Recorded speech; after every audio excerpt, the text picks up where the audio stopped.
Hi, welcome to AVUSD, Storytime Science. My name is Dr. Gillette, and today's book is Diary of a Fly. It's an in-depth look of a day in the life of an ordinary fly. As you listen to the story, pay attention to how the fly's day compares to your day. Stay tuned after the story for an activity involving collecting insects. Enjoy.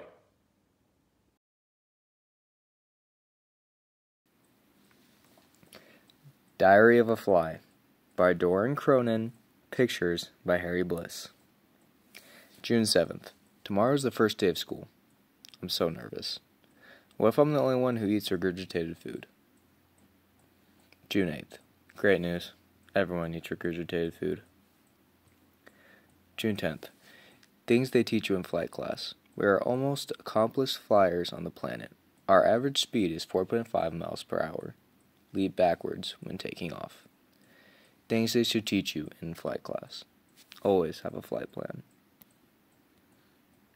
June 12th. My parents left us with a babysitter last night.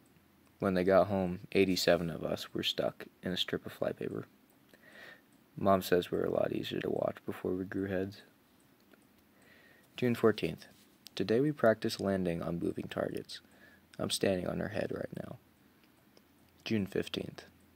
My school picture came out terrible. Mom says next time I better have all my eyes looking in the same direction. June 17th. My first science assignment is to use my 5 senses to observe something creepy. I chose a first grader. Disgusting. June 18th. Worm and Spider came over today. We used a magnifying glass to take a really good look at ourselves.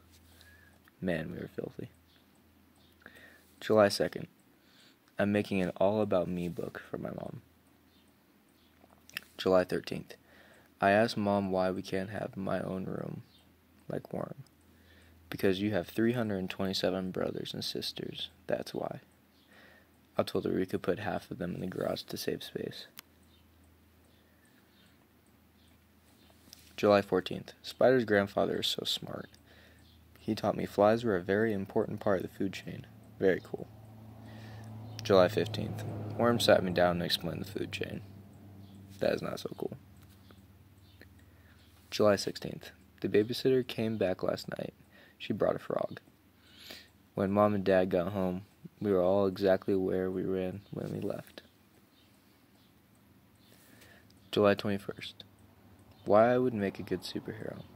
I have the most powerful flight muscles on the planet. I can land upside down. I can see in all directions at once. Spider said superheroes bend steel with their bare hands. You eat horse manure with your feet. I never thought about it that way. July 22nd. Today I learned that flies beat their wings 200 times per second. No wonder I keep falling asleep in math. July 23rd. I visited my Aunt Rita today. She's been trapped on the wrong side of a screen for a week. My word, how you've grown, dear. August 1st. I just know I would make an excellent superhero. I have 4,000 lenses in each eye. I can walk on walls. I can change directions in flight faster than the blink of a human eye.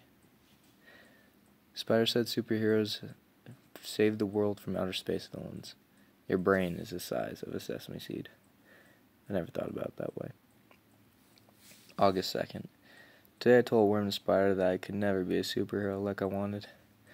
Worm looked me right in the eyes and said, the world needs all kinds of heroes. Spider said I never thought about it that way. Neither did I.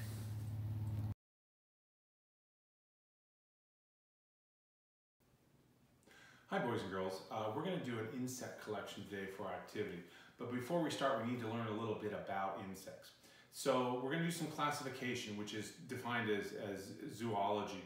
And first, within the animal kingdom, there is a class of animals called arthropods. And arthropods, they're invertebrates, meaning they don't have a spine. So if you think of a spider doesn't have a spine, or a grasshopper, they don't have a spine. They have an exoskeleton, which means they have a skeleton on the outside. We have endoskeletons, meaning skeletons on the inside. And also insects have segmented legs, so they have joints and the skeleton's on the outside. Well, within the arthropod class, there's an order called insects. And insects are further defined as having 6 legs. So you can see he's got 6 legs. They have 3 body parts, head, a thorax, and an abdomen. They have compound eyes, meaning multiple lenses, and they have 1 set of antennae right here. Now, types of insects, there's a whole plethora. They're called orders, but there are 7 that you're really going to run into. And I'll put a link in the description of a list of the 7 most common types of insects you're going to run into. First one is the Diptera, which are the flies. And the second one is called the Lepidoptera, which are the moths and the butterflies. The Hymenoptera, which are the bees and ants and wasps. And of course, if you're allergic to bees and wasps, just stay away from this order. Coleoptera, which are the beetles. The Hymenoptera, which are the true bugs. So you could think of cicadas or aphids. These are going to be the hardest to classify because they really look like beetles.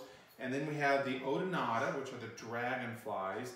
And finally, we have the grasshoppers, the crickets, the walking sticks. Those are the Orthopteras right here. So there's lots more, lots of resources on the internet, but these are the majority of the insects that you're going to find. All right, off to the collection. Okay, so the first step to making a collection is first to catch the insects. So you could hang around a porch light at night, or you could dig through the bushes. One thing I really like to do is have a net. So I made just my own homemade net. I took a Ziploc bag, taped it to a stick, and as I swing it through the air, I can maybe catch some flying insects. But now to do a collection, what you're going to need is you're going to need some kind of a box to display the insect. Now I have a paper box here with a little piece of styrofoam. Cardboard will work fine. I'll put directions on how to make this box in the description. So you're going to need a box. You're going to need some pins. Sewing pins work just fine as to display the insects. Tweezers help. I like working with tweezers. You're going to need nail polish remover, cotton balls, a kill jar, and some labels to identify the insects. So I just made this one up for Lepidoptera, and I'll show you how that works in a second. So the first thing you're going to need to do is you're going to need to euthanize or kill the insects. Now this is harmless, it doesn't hurt them, they don't feel any pain, but you're going to take the nail polish remover, you're going to take some cotton balls, and you're going to soak the nail polish remover, and it's the acetone inside the nail polish that does the killing. They're not going to feel any pain. Soak that up really good and drop that in there. And then you're going to take an insect, and I've got a butterfly I caught the other day, and you're going to drop it in there. Now the fumes are going to put the insect to sleep. It takes a couple of hours. Don't pull them out too early because sometimes the insect will wake up and they'll have a pin impaled through their abdomen or their thorax. So leave them there for a couple of hours, and after they're good and dead, you can then go ahead and mount them. All right, so to mount them, now this insect's died already. You're going to take your tweezers, and I'm going to fish them out now. And there's my butterfly, which is Lepidoptera, and you're going to put them on the styrofoam. Now what you're going to do, you can see that, I'm going to open the wings up a little bit, and I'm going to take some pins, and I'm going to actually pin the wings open, because when these guys dry, they're going to dry really nice. So I'm going to put a pin there, and I'm going to put another pin on the other wing, and so you can really display them quite nicely. You can get right there, we go.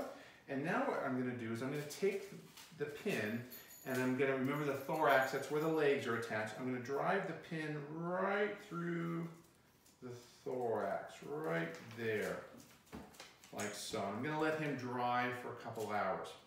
Now when I'm ready, I can pull out the pins that are holding the wings open, and if I take my label, put the label right there, pull the pin out, now you can see the insect is there on the pin. I can stick it right through the label, and now I have an insect ready for my collection. So go out, look for insects. When I assigned this in the classroom, I assigned 5 insects to the kids. So go ahead and find all the insects you can. Remember, stay away from the spiders, the insects. They're the poisonous ones. Scorpions, definitely. Black widows, definitely stay away from them. but you can look for butterflies, moths, beetles, ladybugs, all those, lots of great collecting. So have fun. I'd love to see what you did. Post to your social media, favorite social media, hashtag AVUSD Storytime Science. Thanks, guys.